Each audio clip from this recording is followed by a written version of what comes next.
तो कहानी की शुरुआत सैम और हेजल नाम की एक लड़की से होती है जो अपनी डांस की वीडियो बना रही होती है। पर सैम एक बहुत ही अनलकी लड़की होती है जिसके साथ हमेशा कुछ न कुछ गड़बड़ होती ही रहती है। हेजल सैम को गुड लक टॉयज दिखाने के लिए कमरे में आती है ताकि उसे भी कुछ गुड लक मिल सके।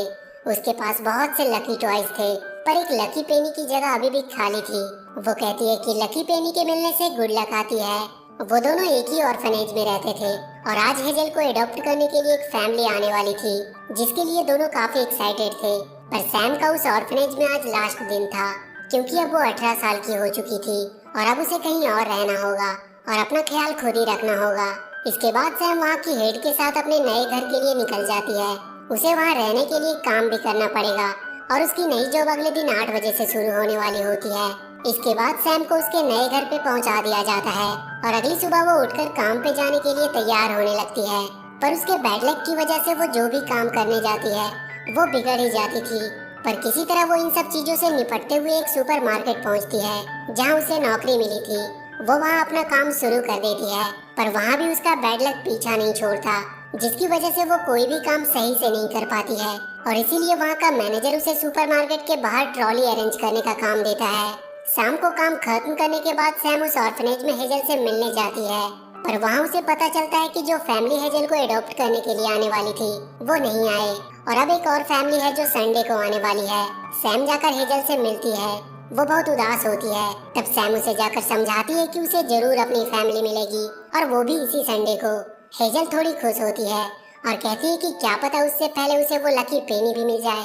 शाम को सैम एक कैफे के बाहर सैंडविच खा रही होती है तभी वहाँ पे उसे एक ब्लैक कैट दिखाई देती है। वो उस कैट को अपनी सैंडविच खाने को देती है और उसी से बातें करने लगती है कि काश उसके पास थोड़ा गुड लक होता तो वो उसे हेजल को दे देती ताकि उसे एक अच्छी फैमिली मिल सके क्योंकि उम्र बढ़ने के साथ ही फैमिली मिलने के चांसेस कम होते जाते हैं और वो नहीं चाहती कि हेजल भी उसी की तरह बिना फैमिली के रहे।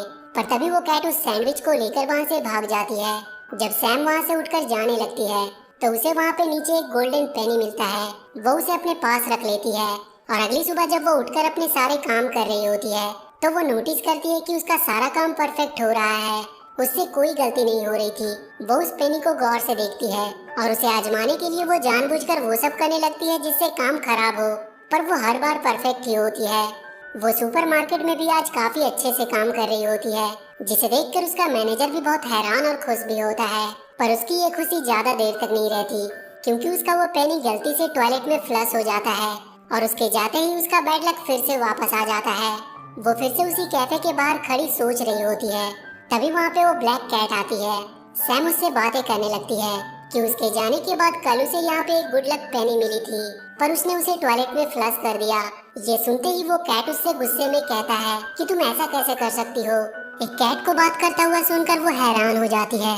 सैम देखती है उस कैट के कॉलर में वैसा ही निशान है। वो समझ जाती है कि वो पेनी उसी कैट ने उसे दी थी। वो उससे एक और पेनी मांगने लगती है पर वो कैट वहाँ से भागने लगता है। सैम उसका पीछा करती है और एक जगह वो छुपकर देखती है कि वो कैट कोई पासवर्ड डालकर एक पोर्टल खोलता है और फिर उसके बाद वो उसके अंदर चला जाता है। सैम भी उसके पीछे उस पोर्टल के अंदर चली जाती है और इसके बाद वो एक अलग ही दुनिया में पहुंच जाती है। वो कैट उसे वहां देखकर बहुत डर जाता है। वो उससे कहता है कि वो उसका पीछा क्यों नहीं छोड़ देती। वो कैट उसे बताता है कि उस दिन उसके कॉलर से गलती से वो पेनी वहां गिर गई थी। वो पेनी लकलैंड वालों को इंसानों की दुनिया में भी लकी बनाती है और इसीलिए वो उसे हमेशा अपने साथ ही रखते हैं और यहाँ लकलैंड में इंसानों का आना मना है। तभी उन्हें कोई आता हुआ सुनाई देता है। वो कैट जल्दी से सैम को वहाँ छुपा देता है। इसके बाद सैम देखती है कि दो लकी लेप्राकॉन उसके सामने आए जिन्हें बस उसने खिलौने के रूप में ही अभी तक देखा होता है। वो लेप्राकॉन उस कैट से उसका पेनी मांगने लगते हैं क्योंकि वापस आने के बाद सबको वो पेनी वहाँ के पेनी डिपो में जमा करनी होती है। वो कैट उनसे कहता है कि आज वो अपनी पेनी खुद कैप्टन को दे के आएगा।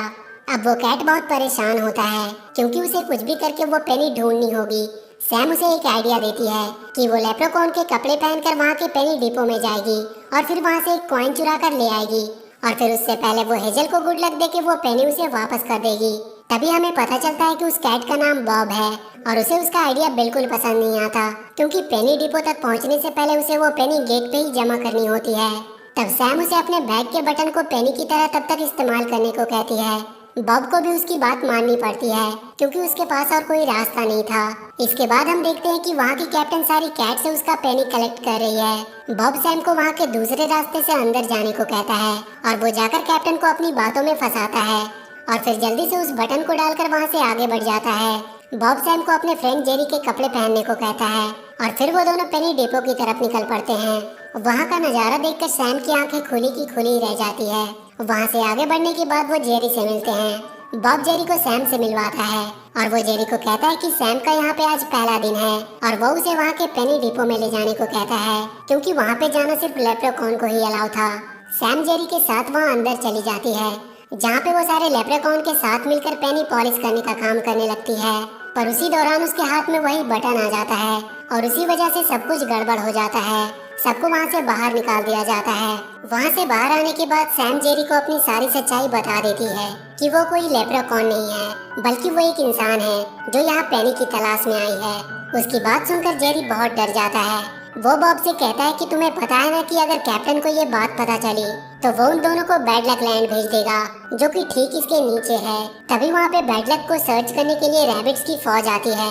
इसके बाद जेरी सैम को बताता है कि पहले जब कभी भी कोई पेनी गुम हो जाती थी तो वो बनी ड्रोन की मदद से उसे ढूंढ कर लाते थे, पर उसे बहुत समय से इस्तेमाल नहीं किया गया है।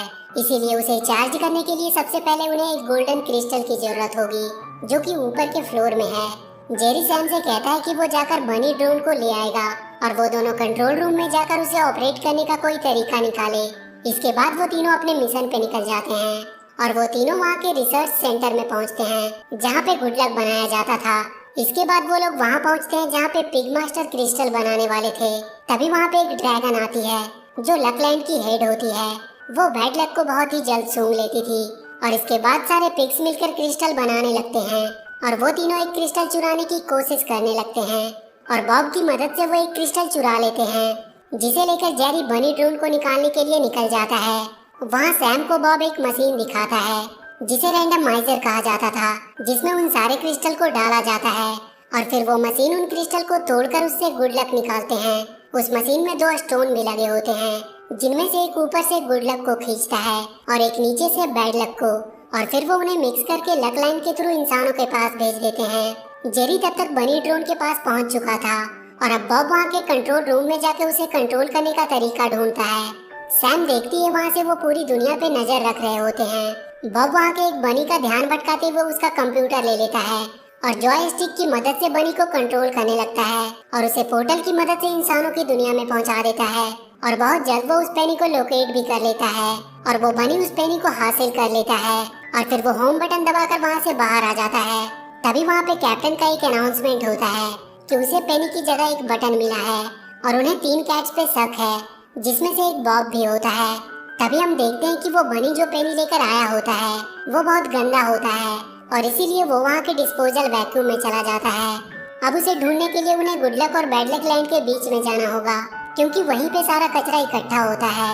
वो दोनों एक लिफ्ट में बैठकर वहाँ जाने लगते हैं पर सैम गलती से कोई और ही बटन दबा देती है और वो दोनों बैड लक लैंड में जाने लगते हैं और नीचे पहुँचते ही सैम लिफ्ट से बाहर गिर जाती है और वहीं फंस जाती है। बॉब उसे वहाँ से निकलने का एक रास्ता बताता है और वो लिफ्ट वहाँ से चली जाती है। सैम को वहाँ पे कुछ मॉन्स्टर मिलते हैं जिनसे बचते हुए वो बॉब के बताए रास्ते को ढूंढने लगती है। वहाँ सारी चीजें अजीब तरीके से हो रही थी। कोई भी चीज अपने तरीके से काम नहीं कर रहा होता है पर किसी तरह उसे वो रास्ता मिल जाता है जिसके थ्रू होते हुए वो बॉब के पास पहुँचती है। वो दोनों अब लक लाइन के बीच में होते हैं पर तभी बॉब देखता है कि सैम के पैर में बैड लक की धूल आ गई है। वो उसे तुरंत झाड़ने लगती है। तभी उन्हें वहाँ का केयर टेकर जेफ आता हुआ दिखाई देता है। वो लोग भागकर वहीं छुप जाते हैं पर जेफ उन्हें देख लेता है और वो सैम के जूतों से उसकी धूल को साफ करने लगता है। जेफ सैम को अपनी मशीन दिखाता है जिसके थ्रू वो बैड लक को डायरेक्ट रैंडमाइजर में भेजता था। वो उसे बताता है कि पहले वो हाथ से ही बैड लक धूल को साफ करता था लेकिन एक दिन पाइप फटने की वजह से वो पूरी तरह बैड लक में डूब गया। पर तब वहाँ पे वो ड्रैगन आई जिसे देखते ही जेफ को उससे प्यार हो गया और इसके बाद उसने अपनी पावर की मदद से उसकी जान बचाई। पर वो उसके बाद उसके साथ नहीं रह पाया क्योंकि कभी कभी जेफ के पैरों में बैड लक चिपक कर उसके साथ आ जाती थी और वो ड्रैगन नहीं चाहती थी कि इसकी वजह से गुड लक लैंड पे कभी कोई परेशानी आए। पर तभी वहाँ पे कचरे के आने का अलार्म बजता है। वहाँ पहले से ही बॉब अपनी ड्रोन ढूंढ रहा होता है पर वहाँ पे जेफ उसे बताता है कि आज सुबह ही उसे वो ड्रोन मिला था जिसके पास वो पेनी भी थी, पर वो बहुत गंदी थी, इसीलिए उसने उसे पेनी डिपो में भेज दिया। सैम अब सीधा ड्रैगन से मिलने का सोचती है और वो अपने साथ एक बैड लक का टुकड़ा भी चिपका कर ले जाती है। इसके बाद सैम उस ड्रैगन के ऑफिस में पहुंचती है। वो ड्रैगन सैम के पास के बैड लक को सूंघ लेती है और तुरंत उन रैबिट्स को आवाज देती है। वो तुरंत आकर सैम के पैरों के नीचे से वो बैड लक लेके जाते हैं। वो ड्रैगन इसके बाद सैम को एक लकी पेनी देती है और कुछ दिन उसे अपने पास रखने को कहती है, जिससे उसका गुड लक लौट के वापस आ जाएगा। सैम उस पेनी को लेकर वहाँ से निकल जाती है, पर तभी वो देखती है कि कैप्टन ने बॉब को पकड़ लिया है, क्योंकि उस बटन पे उसे बॉब के हाथ के निशान मिले थे। वो तुरंत जाकर उन्हें रोकती है और बॉब को वो पेनी वापस दे देती है। इसके बाद वो कैप्टन पेनी लेकर वहाँ से चली जाती है। बॉब सैम को इन सब के लिए थैंक्स बोलता है, पर सैम उससे कहती है कि उसके पास एक प्लान है जिससे बैड लक पूरी तरह से खत्म हो जाएगा। वो दोनों जाकर जैक से छुपते हुए रैंडमाइजर को बंद कर देते हैं और इसकी वजह से बैड लक का ट्रांसमिशन रुक जाता है और इसके बाद हेजल वापस से इंसानों की दुनिया में जाने लगती है। तभी उन्हें बैड लक की धूल दिखाई देती है। वो दोनों जल्दी से रैंडमाइजर के पास पहुंचते हैं। जेफ की मशीन ओवरलोडिंग की वजह से फट चुकी थी और उसकी वजह से गुड लक लैंड भी अब पूरी तरह से बैड लक लैंड में बदल चुका था और अब सिर्फ बैड लक ही वहाँ से बाहर जाने लगते हैं। वो ड्रैगन भागते हुए रैंडमाइजर के पास पहुँचती है और वो देखती है कि उनका गुड लक स्टोन भी खत्म हो चुका है और रैंडमाइजर अचानक से बंद हो जाता है और उनका लक लाइन भी टूट जाता है। सैम ड्रैगन से कहती है कि उसे वापस घर जाना है और तब सबको पता चलता है कि सैम एक इंसान है, तो वो सब उस पर बहुत गुस्सा करते हैं और उसे इन सब के लिए जिम्मेदार मानते हैं। सारे लोग उदास होकर वहाँ से चले जाते हैं। सैम बैठकर रोने लगती है क्योंकि उसी की वजह से सब कुछ खत्म हो चुका था, पर बॉब उसे समझाता है कि तुम एक अच्छी इंसान हो जो हमेशा दूसरों की भलाई के बारे में ही सोचती है और आज भी वो अपनी दोस्त हेजल के लिए वो पेनी पाना चाहती है, ना कि खुद के लिए। तभी सैम को याद आता है कि उसने बैड लक लैंड में कहीं पे एक जगह गुड लक को देखा था। वो दोनों फिर से बैड लक लैंड में पहुंचते हैं। वो दोनों वहाँ के एक जूस सेंटर में जाते हैं जहाँ उन्हें कुछ रूट्स और गॉबलिन मिलते हैं। वहाँ का हेड रूटी उन्हें गुड लक का एक बॉक्स देता है जो उन्हें बहुत पहले मिला था। रूटी सैम को बताता है कि उनका बैड लक उन्हें हारने की हिम्मत देता है और एक बार फिर से कोशिश करने की चाहत भी देता है। सैम तुरंत जेफ और बॉब के साथ गुड लक और बैड लक को लेकर ड्रैगन के पास पहुंचती है और इसकी मदद से वो एक बार फिर से गुड लक और बैड लक का स्टोन बना सकती है और रैंडमाइजर फिर से स्टार्ट हो सकता है। ड्रैगन अपनी आग से वो स्टोन बना देती है, पर उसने इस बार 3 स्टोन बनाया था और वो रैंडमाइजर में इस बार बैड लक स्टोन को नहीं लगाना चाहती थी ताकि सब कोई खुश ही रहे, कोई उदास न हो कभी।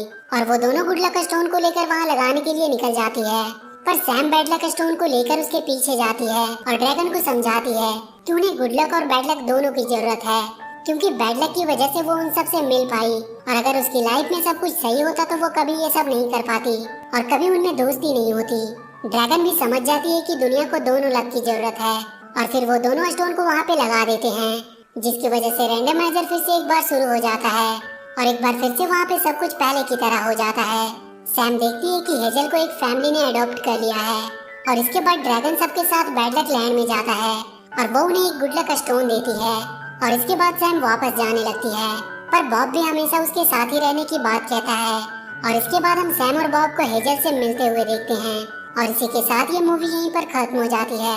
तो वीडियो अगर अच्छी लगी हो तो please do like and share the video and please subscribe to my channel and press that bell icon.